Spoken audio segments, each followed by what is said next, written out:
नमस्ते छात्रों। पाठ क्रमांक 8 शीर्षक है तत्सत। देखिए, तत्सत का अर्थ है यही सत्य है।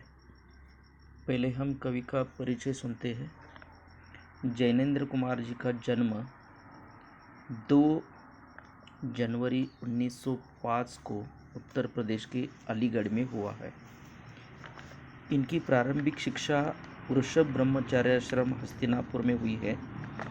उच्च शिक्षा के बाद वे काशी हिंदू विश्वविद्यालय से प्रवेश लिया था, लेकिन 1920 में असहयोग आंदोलन में सहभागी होने के कारण शिक्षा छोड़ दी थी। आप हिंदी उपन्यास के इतिहास में मनोविश्लेषणात्मक परंपरा के प्रवर्तक माने जाते हैं। आपकी कहानियाँ किसी न किसी ऐसे मूल विचार तत्व को जगाती है जो जीवन की समस्याओं की अतल स्पर्शी गहराई में सुई रहती है। आप पद्म भूषण से सम्मानित है। जैनेन्द्र जी की मृत्यु 1988 में हुई है।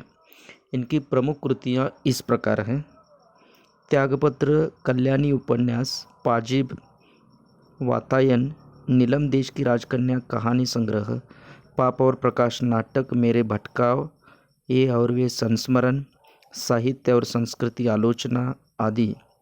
विधा का परिचय देखिए, यानी साहित्य का प्रकार। कहानी गद्य साहित्य की रोचक तथा अन्यतम विधा मानी जाती है।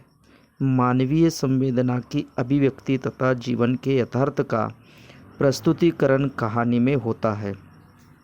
मनोरंजन के साथ साथ किसी न किसी घटना का चित्रण करना कहानी की विशेषता है। जीवन की विभिन्न समस्या और उनके समाधानों को कहानियों में उजागर किया जाता है। समाज में व्याप्त कुरीतियों, रूढ़ियों तथा आडंबरों को समाप्त कर श्रेष्ठ समाज की स्थापना करना कहानियों का उद्देश्य होता है। पाठ का परिचय देखिए। प्रस्तुत पाठ प्रतीकात्मक कहानी है। तत्सत का मतलब है, अर्थ है यही सत्य है।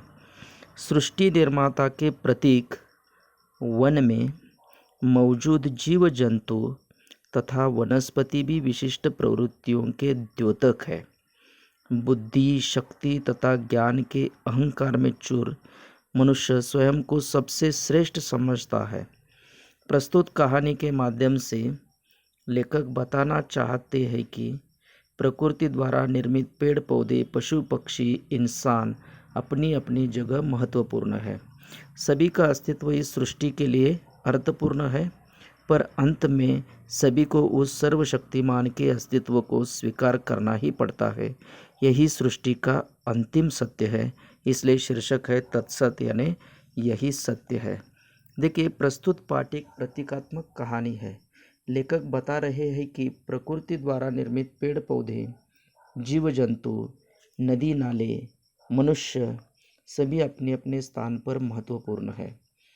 सभी का अस्तित्व इस सृष्टि के लिए आवश्यक है, परंतु इसके मूल में वही सर्वशक्तिमान है जो संसार का संचालक है, और यही चिरंतन सत्य भी है। पहले हम क्या करते हैं, पहले हम जैनेन्द्र कुमार की कहानियों की विशेषताएं के बारे में चर्चा करते हैं। जैनेन्द्र जी बहुमुखी प्रतिभा के कलाकार थे। उन्होंने साहित्य, समाज, धर्म, संस्कृति, राजनीति, दर्शन आदि से संबंधित विविध विषयों पर विशिष्ट कहानियों की रचना की है, जिनमें व्यक्ति, समाज और जीवन की समस्याओं का चित्रण सामंतवादी दृष्टिकोण से किया गया है। समस्याओं का समाधान सहृदयता के वातावरण में किया गया है। चिंतक, मनोविश्लेषक, दार्शनिक और विचारक होने के कारण उनके अधिकांश साहित्य में उनके चिंतन और मनन की प्रधानता है, किंतु उनका बुद्धिवाद वैज्ञानिक के बुद्धिवाद के समान नग्न नहीं है, बल्कि वह मंगल की भावना पर आधारित है। देखिए, अन्य कहानीकार जैसे प्रेमचंद, जयशंकर जी, यशपाल, सच्चिदानंद हीरानंद, भीष्म साहनी, कृष्णा सोबती, मन्नू भंडारी, कमलेश्वर और चंद्रगुप्त विद्यालंकार जैसे कहानीकार हैं, उसमें से एक कहानीकार है जैनेन्द्र कुमार। देखिए, पहले हम इस पाठ का जो सार है उसके बारे में हम चर्चा करेंगे। एक दिन दो शिकारी क्या करते हैं, शिकार की खोज में एक बहुत घने वन में आप पहुंचते हैं। वहां विश्राम करते हुए वे जंगल की भयानकता के विषय में बातें करते हैं, फिर वहां से चले जाते हैं। वन के सभी वृक्षों, जीव जंतुओं के लिए एक नवीन वस्तु है। ये वन के बारे में आपस में चर्चा करते हैं। वे सभी स्वयं को खंड खंड में पहचानते हैं, जैसे बड़दादा हो, बांस हो, शीशम हो, सांप हो, सिंह हो, घास आदि। इन सबके स्वतंत्र अस्तित्व से वे परिचित हैं, परंतु वन शब्द या उसके अस्तित्व से वे सर्वथा अपरिचित हैं। वे वन की खोज करने के काम में जुट जाते हैं। अंत में वे खंड को कुल में देखने में कामयाब हो जाते हैं। देखिए, पहले हम क्या करते हैं कि वन के बारे में जानकारी लेते हैं।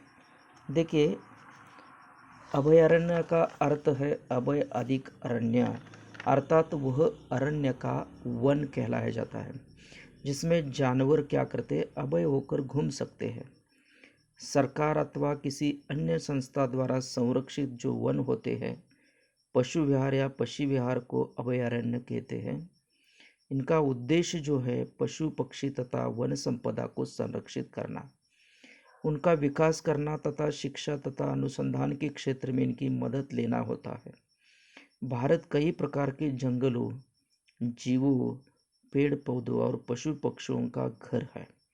यहाँ वन्य जीवों की संख्या बहुत अधिक है। यहाँ के पशु पक्षियों को अपने प्राकृतिक निवास स्थान में देखने का आनंद अलग है। वन्य जीवन प्रकृति की अनुपम देन है। वन्य जीवों को वनों से अटूट रिश्ता है। मानव ने वन्य जीवों का खात्मा इस निर्ममता के साथ किया है कि कुछ वन्य प्राणियों की प्रजाति ही लुप्त प्राय हो गई है और कुछ अपने अस्तित्व की लड़ाई लड़ रही है। भारतवर्ष में वन्य जीवों को विलुप्त होने से बचाने के लिए 1927 में भारतीय वन अधिनियम बनाया गया है। इसमें वन्य जीवों के शिकार को अपराध माना गया है। देखिए, 1945 में उत्तराखंड में जिम कॉर्बेट नेशनल पार्क बनाया गया है। आज देश में 300 से अधिक ऐसे संरक्षित क्षेत्र हैं। देखिए, हर गांव में जो आप देखते हैं वन, उसको देवराई कहा जाता है, यानी वनराई भी कहा जाता है। देखिए, वृक्ष और मनुष्य का जो संबंध है वो बहुत पुराना है। प्राचीन काल में मनुष्य जंगलों में ही रहा करते थे और वृक्षों पर अपने घर बनाते थे। आज भी मनुष्य जहाँ अपने घर बनाता है वहाँ घर के आसपास कुछ वृक्ष अवश्य लगाता है। इसे उस छाया के साथ फलदार वृक्षों से फल भी मिलते हैं। वृक्ष संवर्धन वर्तमान समय की प्रमुख आवश्यकता है। वृक्षों की अंधाधुंध कटाई के कारण, बेशुमार कटाई के कारण जंगल के जंगल साफ होते जा रहे हैं। इसका प्रभाव पर्यावरण पर पड़ रहा है। वृक्षों की कटाई के कारण देश के अनेक भागों में अकाल की स्थिति उत्पन्न हो गई है। इसी बात को ध्यान में रखकर देश में सर्वत्र वृक्ष संवर्धन का अभियान चलाया जा रहा है। हमें इस अभियान में शामिल होकर अधिक से अधिक वृक्ष लगाने का प्रयास करना चाहिए। वृक्ष संवर्धन के प्रचार में यह स्लोगन पर्यावरण की यही पुकार, बच्चे दो और वृक्ष हजार बहुत ही सामायिक है। देखिए, एक ही दूसरे से पृथक सत्ता की कल्पना की संभव नहीं है। सभी जीवों का अस्तित्व पर्यावरण पर भी निर्भर है।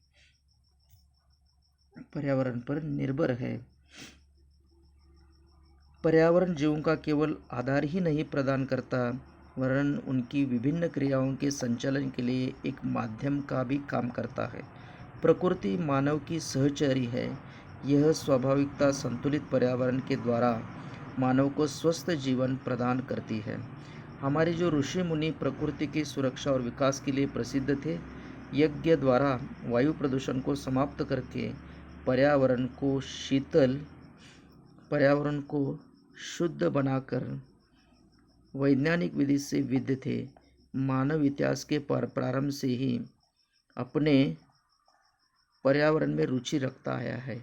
आदिम समाज में प्रत्येक व्यक्ति को अपने अस्तित्व हेतु अपने पर्यावरण का समुचित ज्ञान होना आवश्यक होता था, परंतु आज का मानव जो स्वार्थी है और स्वार्थ की अंधी दौड़ में पर्यावरण को नष्ट करने पर तुला हुआ है। प्रकृति का दोहन करके वह सारी उपलब्धियां तत्काल पा लेना चाहता है। वर्तमान में पर्यावरण एक गंभीर समस्या के रूप में हमारे सामने खड़ा है, जिसके लिए शीघ्र ही कुछ न कुछ किया गया तो एक विकट संकट उत्पन्न हो सकता है। प्रकृति से छेड़छाड़ मानव को विनाश की ओर ले जा रही है। उसे समझना होगा कि उसका जीवन तभी तक बच सकता है जब तक जल, जंगल और जानवर बचेंगे। प्रकृति से छेड़छाड़ करना बंद करना होगा, पर्यावरण से प्रेम करना होगा, उसका संरक्षण करना होगा। धन्यवाद।